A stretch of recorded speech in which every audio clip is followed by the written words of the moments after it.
I think the way that we see everything is a good advisor will take what could be perceived as a negative and you take it and you turn lemons into lemonade. It's not necessarily a terrible thing whenever the market goes down, because you can actually take a high conviction asset that you own, convert it to Roth, pay the taxes on it now while it's down, and get all that recovery tax free. Yeah, totally. That's a great reason why you work with people that have all that experience, because you can turn negatives into a positive.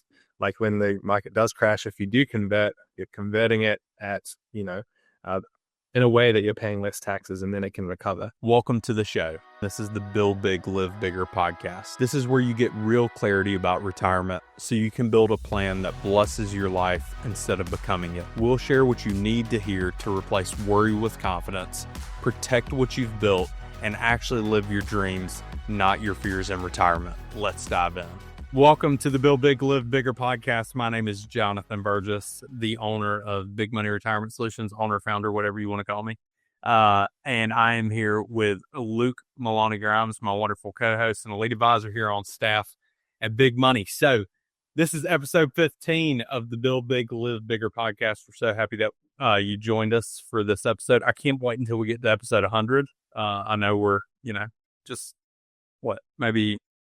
we do one episode a week, so we're a little bit away from 100. But this has been extremely impactful for our clients. I know we have so many clients that listen to this, and actually I've been told this is a traffic favorite.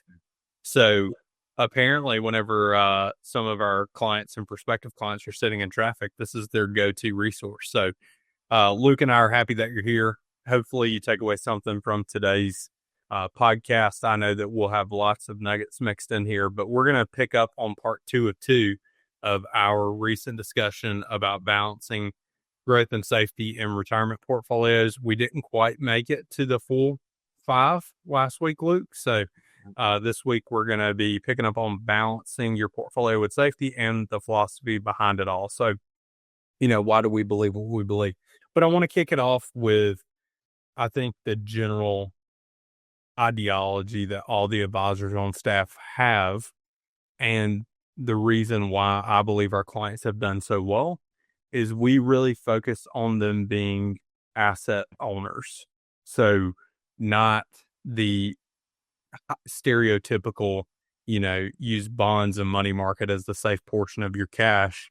And that alternative philosophy that I don't think, a lot of people have, has led to them seeing some phenomenal results over the years. And, it's why I attribute 34% of our business every year from coming from, new introductions from friends and family of current clients. So Luke, I know that you have all sorts of thoughts on balancing your portfolio with safety. So let's start there. Why is it important to have safety as a portion of your retirement assets?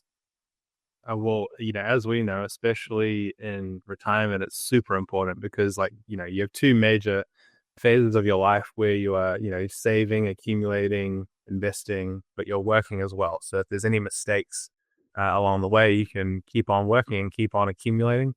But that's a big mindset shift going from that to retirement when you have a fixed amount of money that you actually need to live on. That's going to supplement other incomes like Social Security, etc. So that needs to be safe. You can't go ahead and gamble it. You can't have it in places where it can crash massively because you're going to be living on it. So yeah, totally having a portion in safe that you want to prioritize as an income stream. It goes without saying how important that is. Yeah, I would say now, chatting with clients, and I know you guys have run into this a little bit more than me because y'all onboard a lot more clients than I do nowadays. I'm more in the, managing the team role today in the day-to-day, but you guys hear it a lot. Why am I going to put my money in the market right now if the market's at an all-time high? What are your thoughts on that generally as people are going into retirement? I think more now than ever, and I've heard it a few times from a couple, referred clients over to us, and I've onboarded them in the past 2 months, but, I'm getting that conversation more and more today where they're like, Jonathan, I don't know if I want to have anything in the market right now because it's at an all-time high. Yeah, totally. That's an interesting conversation. And the first thing that I think of, and I'm trying to think about it as logically as possible, is so the total because obviously people think that the market is very high right now, and compared to the past, it is like the indexes are higher, like, and that is what happens. Like usually we're on a gradual incline, but there have been bear markets, but it's not a typical upward slope over the long term. So people over throughout history have always thought that the market's high a lot of the time. So it's not like unusual. But if I was to break it down really fundamentally, in the way that I would think about it, the entire US stock market, 90% of the US stock market is in the S&P 500, right? And that's one of our favorite indexes that we follow. So 90% of the whole US market is in that. 40% or just below 40% of that index is in the top 10 companies, right? So like then you need to think, in a way, I want to look at these companies as a proxy for how overvalued or how expensive the market is, if that makes sense. And so when you look at those top 10 companies, and I've done lots of research on pretty much all of them, in general, what I've seen and what I can see what that professionals are saying and the evaluations of these companies is that they're actually right about around fair value. So when you look at just these top 10, they're at about fair value. Obviously, their values are predicting, how they're going to grow into the future and that kind of thing. There are assumptions in that. But overall, it looks like the market's actually pretty fairly valued. I wouldn't personally see it as a massive bubble. That's just me. Yeah, and I think I call this the Camry effect, but the technical term is reticular activating system. But as you get closer to retirement, you're more attuned to risk than ever because of what you talked about a minute ago. You don't have the years to go back and make up the difference with a financial mistake with the income that you previously had, and you could just throw it back into your portfolio. So you are more susceptible to risk. However, that shouldn't keep you on the sideline. And I think that most people, or the way that most money managers or advisors, we'll call them brokers, whatever you want to call them, most of them, they set up a portfolio where you have a large portion of the assets in bonds or money market or whatever it may be. And that leads to compromised returns over time, in my opinion, where you will see a retiree make significantly less as they get older based on that traditional model. Whereas, I think the market it should get better over time, right? It gets easier to do business over time. You think about the emergence of AI today and even how a small business like ours, how it's improved our processes and ability to service clients and all those things. And we're not an enormous company with an AI department. And those top 10 that you're talking about, they do have all of those things. So they're, grabbing onto this emerging technology faster than ever. Mm-hmm. But you always want to take the viewpoint of, and I know we walk clients through this a lot whenever we're doing an allocation meeting, and that for us is where we're making recommendations on where clients invest their assets. We always make sure that from a risk mitigation standpoint or balancing with safety, which is this podcast episode, that you have enough cash on the sideline that's not subject to market risk, where if the market did go into a major recession for 5 years, you have enough liquidity to be able to handle that. And because if you look at the market generally, and I know most of our portfolios, if you look from like 2007 to 2012 or 2013, even if you got it totally wrong and you invested on the worst day over the last 20 years, most of these portfolios are still returning, 7 to 8% through a bear market over the course of 5 years. So when you balance with safety and you have enough cash set to the side or in investments that are safe, that is your license to be aggressive with the rest of your assets in the stock market. So it is kind of an enabler. And the way that I see it is, we enable our clients to be moderately aggressive in the market, even at the age that they are, because we've put so many measures of safety within their portfolio where they don't really have to worry about it. And that gives you all the confidence in the world to go out and invest in things like the S&P 500. Yeah, totally. And again, it's just about layering on that safety over and over again. And even, I can link it back to how we started this conversation in our last podcast episode on part 1. Even, obviously we want to take care of all of that, making sure you have that safe money in place, as in, cash and money that can't crash or go down on one side, that needs to fit into the plan, especially for a retiree. But even on the growth side, which is what we were mainly talking about last time, even in there's so many measures we can take to make sure that's as safe as possible. Like in the last episode, we were talking about, high diversification. We're not going to put you in one company. Like the funds that we use have hundreds of companies in them. So in a way, that is a lot of safety alone. Like it's not one thing is going to go out of business, because you're tracking the whole U.S. market or more. Yeah. What do you think about our investment process from the standpoint of the autonomy that you guys have to kind of select the index funds that you see fit for the client? How great has that been being able to, we're not captive, so we don't have to use Vanguard index funds. We don't have to use Fidelity index funds. We don't have to use Schwab index funds. We can use all of them together to produce the return that we want for the client. Yeah, totally. And it's great to be independent, because we don't have to be captive or biased in any way.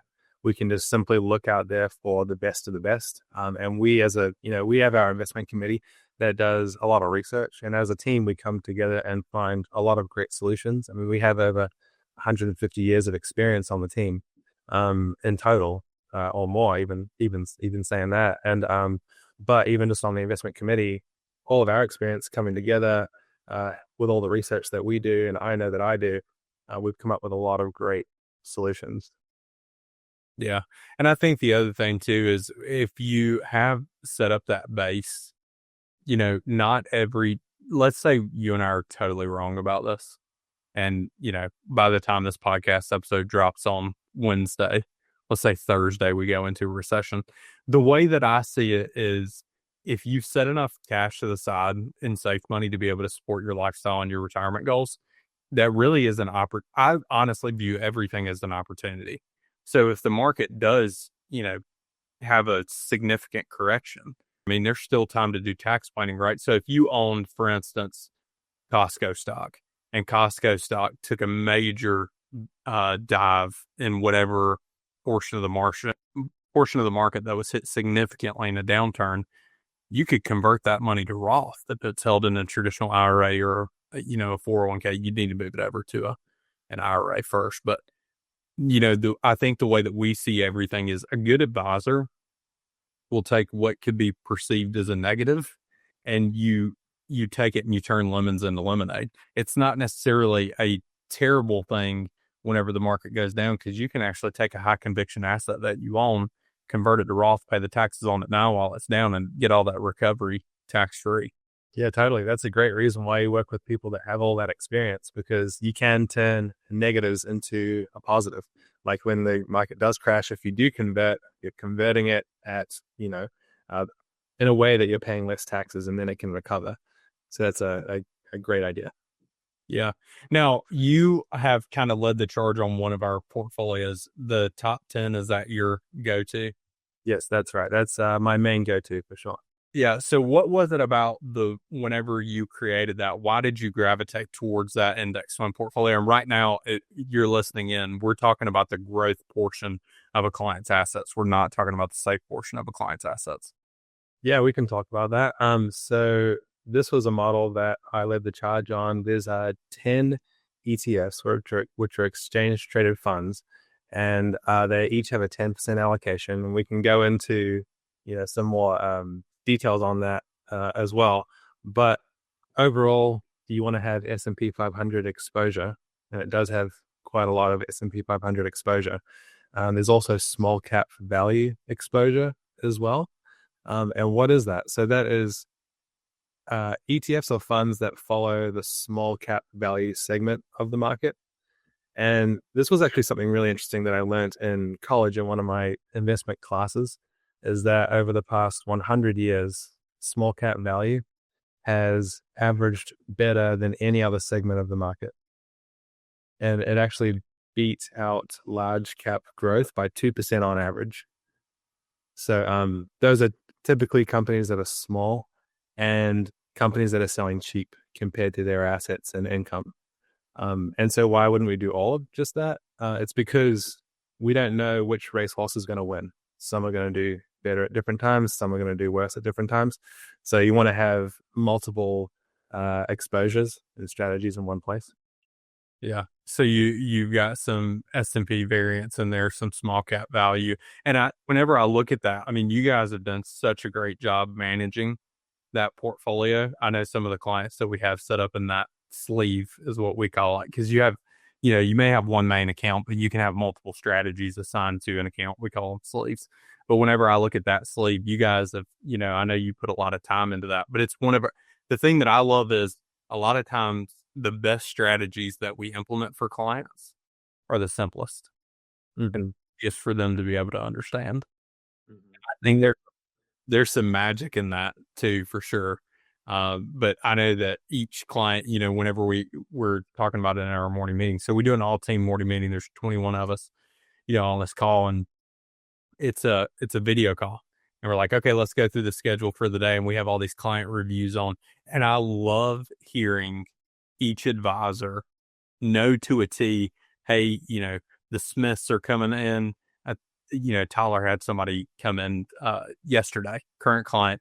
He's like, they're coming in. The Smiths aren't their name. I'm not going to say their name, but we've made, 18% or whatever it is in the last 6 months. And I'm just like, man, like that has got to be, it's Tyler's client, right? But that's got to be such an amazing thing for him to go from, the captive world. He was at TD Ameritrade before he came over here, but to go from the captive world to sit there with a client and say, okay, in the last X number of months, you've made this percentage, and they had significant assets. So it was a significant amount of money that he had made in the last 6 months. And then going into that conversation, his recommendation was, let's take those gains and let's now protect them. And I think that when you have someone, an advisor doesn't necessarily, and our plans are intricate, they are detailed, they're better than anything that I've seen from anyone else. But at the end of the day, they're simple. But a good advisor is going to keep you from making a bad decision.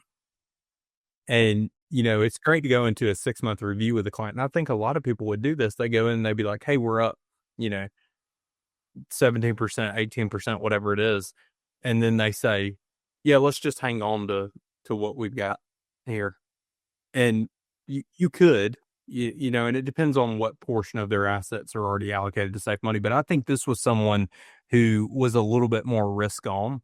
So they didn't want as much money in safe money.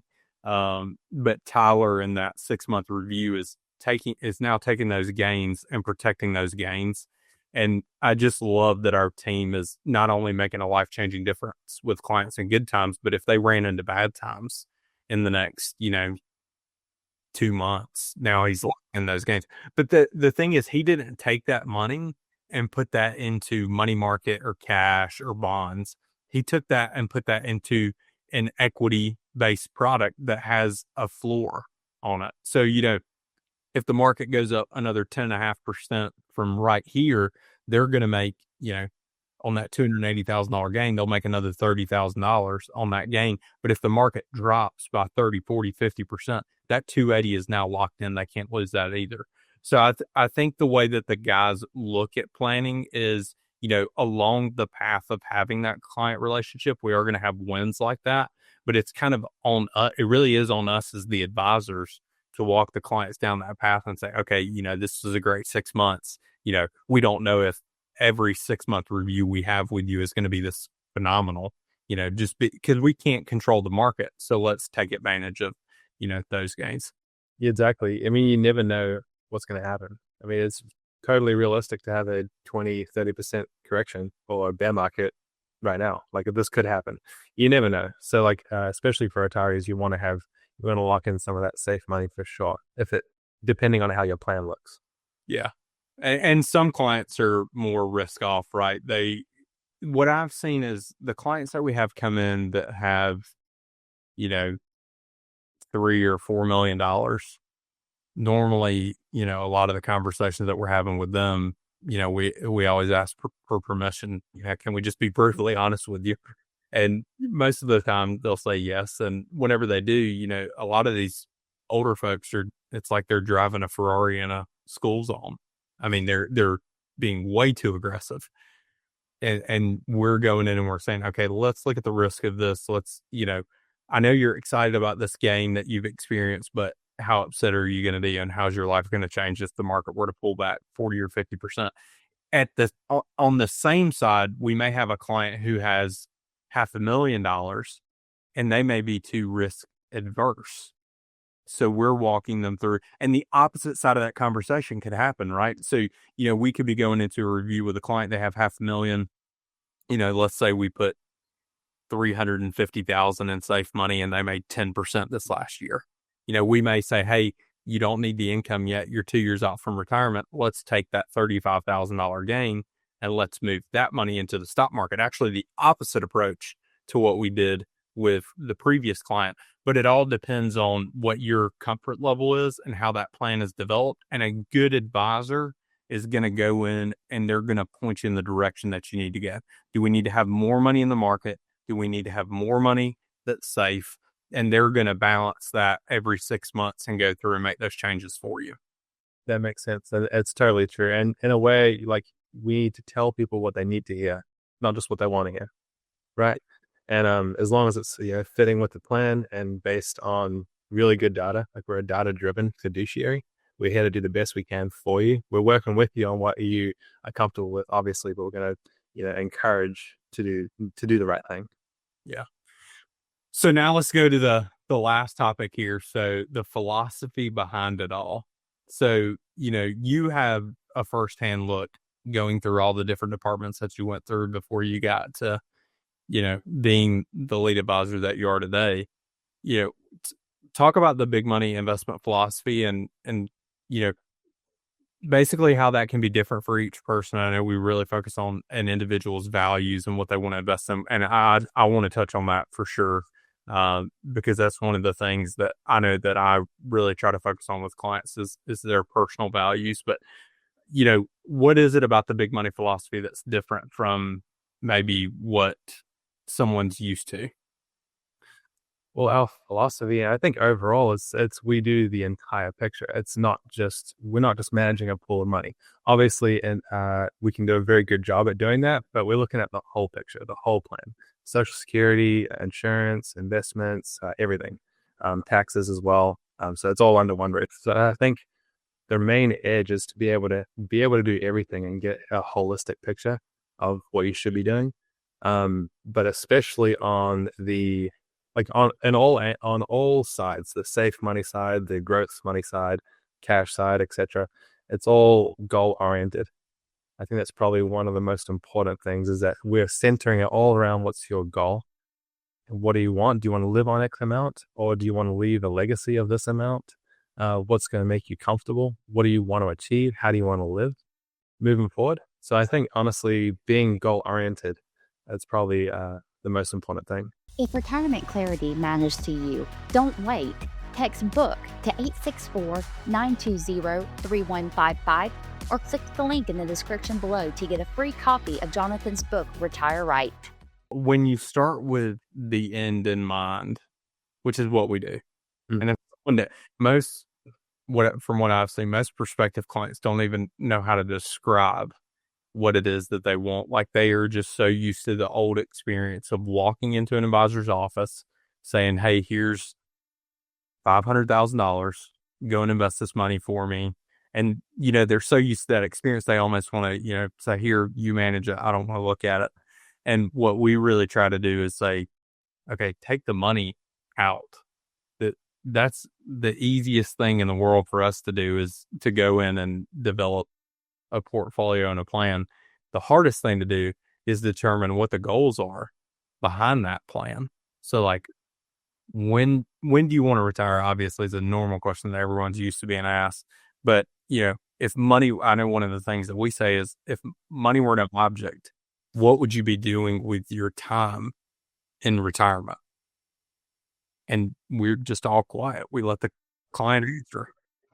Some of them struggle with that question a lot. And it's like, you don't need to be, you can hire a quote unquote CFO for your portfolio. Like we can do that, but you've got to learn how to be the CEO of your retirement. And what do I actually want out of this thing? You need to craft a vision of what you see your ideal retirement looking like. And then that's how you build an impactful plan, is you start with that goal. And I know when we ask that question, sometimes clients will say, oh, I want to travel. And we're like, all right, hold on 1 second. Let's double click on that. All right, what's the best trip you've been on in the last 5 years? How much did that cost? Where did you go? How many times a year do you want to go on that trip?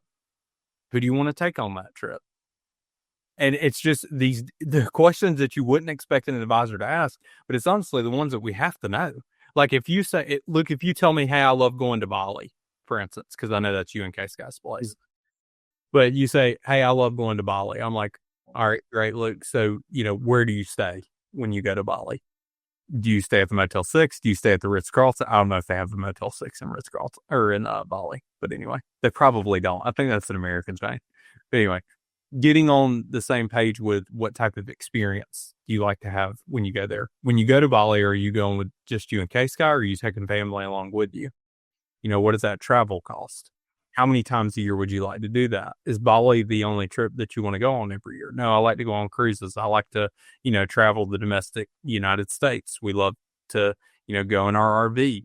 Do you like your RV? Do you want a new RV? How much do you think it would cost? Like just all these questions where we can craft the vision. And then you want to know what that eliminates in the future? Creating a plan that you have a client call in 6 months from now and say, hey, I want to go and do X, Y, Z. And you're looking at the portfolio and you're like, what am I going to sell to create or generate this income for them to be able to go out and do those things?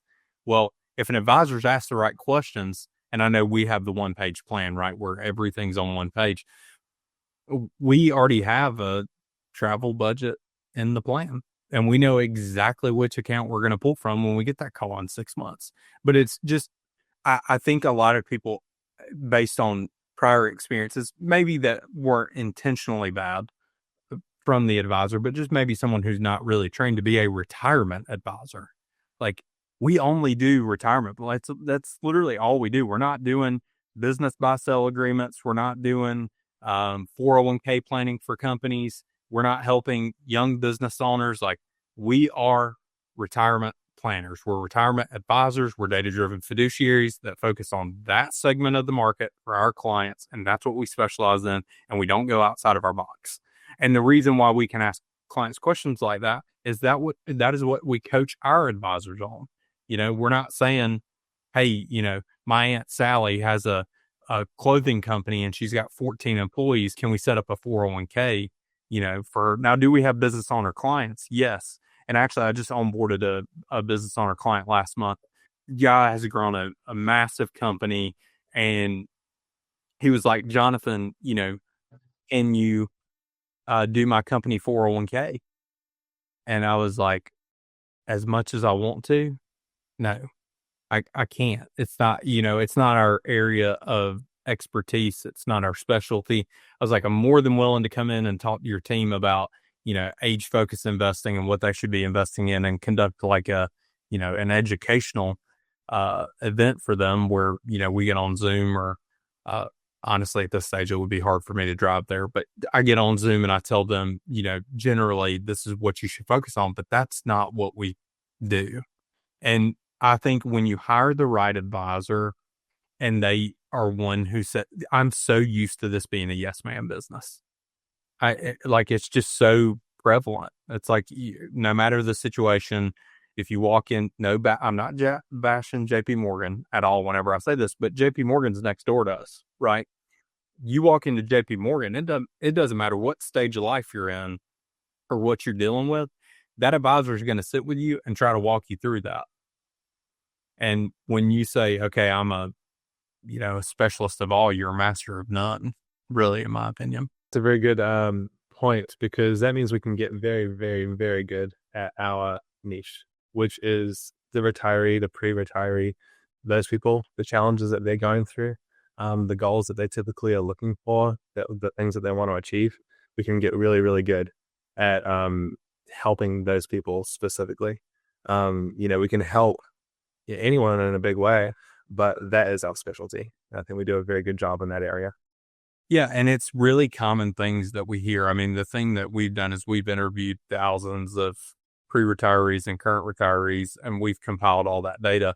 The most common things that someone's going to be concerned with in retirement, they don't want to run out of money. They don't want to pay too much in taxes.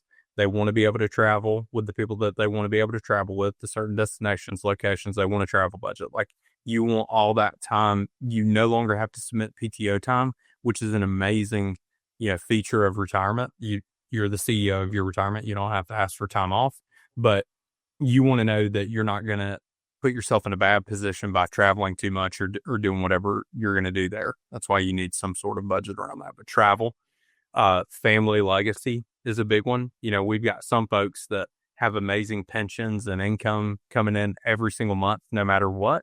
They have Social Security, 2 pensions in the household, a fair amount in savings, and they're like, I really want to set my family up for that legacy transition. And we can go deep with a client on that around, and I could do a whole podcast on this, but donor advised funds, making sure your kids are charitable after you're long and gone, and teaching them the money principles that you've learned that have served you so well. You can actually embed that into a financial plan whenever they inherit those assets. But generally, it's running out of money, taxes, travel, and legacy planning really are the top 4 things that we see that come into play all the time. And the thing that keeps a lot of people from the retirement of their dreams is a bad experience they had in the past. Mm-hmm. And it's with someone who's not coached on doing this the correct way. They've met with a broker that's, maybe they hired the broker in 2007 and then 2008 happened and they're like, oh my gosh, this person's terrible. They lost me a ton of money and then they cashed their money out. And then that keeps them as a hermit crab the rest of their retirement life. They don't want to, take any money and put it in a position where it can get the return that they actually deserve. So you let a bad experience burn you. And what I would say to that is, if you're listening to this right now and you've had a bad experience in the past, do not let a bad experience with a financial advisor burn you twice. Mm-hmm. And maybe they weren't even an advisor. They could have been a broker, an insurance salesperson, whatever it is. But, it burned you once whenever you hired them, and it'll burn you twice if it keeps you from hiring the right person. And you just assume, and you take a brush and you're like, all investment advisors, all fiduciaries are the same way. And you just take that brush across it. You're writing off a ton of potential that you can actually achieve in your retirement. And you can actually create the retirement you deserve if you find the right partner with the right philosophy. But it's all got to start with the goals. Totally agree. I'm on the same page. Good. Figured you would be. Yes. And one other point that I wanted to make here on when we're talking about the philosophy behind it all, it's growth with purpose. So, why are we growing your assets the way that we're growing them? Why is your portfolio set up the way that it is? What is the end goal that you want to have for your family? Is it you want to spend your money with them while you're alive and you want to, take them on experiences? That's a good question, for us that we'll bring up in review sometimes is, hey, I know we've made you X, right? We've done a great job managing these assets. But at the end of the day, what do you want? Do you want to, leave a massive amount of money, or would you rather start to take some of that income out now and be enjoying your assets with your kids? So, all right, Luke, anything else? Any parting thoughts before we wrap here on episode 15? No, I think that's a lot of real good stuff. I mean, again, a lot of the time we hop on about a lot of similar things, which is you want to have safety, you need to have a plan, you need to work with the right person. Don't let a bad experience burn you twice. I think that's super important because that can hold you back from a lot of positive potential in your portfolio and your plan. I think all of your dreams are a lot more realistic than you may think. The things that actually make you happy are very realistic. And that can happen. You can go on more travel. You can probably live on more. You can probably leave more to your kids. So all of those things are very possible. You seem to work with someone who, is very competent, has lots of experience, and fully acts in the fiduciary capacity to help you. So those are my parting words. Love it. So if you're watching this right now, Luke and I know you have a white belt mentality, and that's the mindset that you should always have as it comes to retirement. You're on the right path. If you're listening to this right now, you care about your retirement, you want to make it your brightest and best years. I know Luke and I both believe if you're listening to this right now, they can be for sure. But keep learning, keep pouring into yourself. The best investment you have is, you. So keep pouring into yourself and your education and everything around retirement. Yeah. We're glad you tuned in for episode 15. If you enjoyed this show today, please leave your honest rating and review. We need to start reading those each time. And if you're not subscribed to the podcast, look, it's not my fault. It's your fault. You got to go and click the subscribe button. It's very easy to do. You just turn on subscribe. If you're watching this on YouTube right now, go in and click subscribe and click that little bell notification beside it to get notified whenever we post future podcast episodes. But thanks for tuning in to episode 15 of the Build Big, Live Bigger podcast. Thanks, guys. Thanks, Jonathan.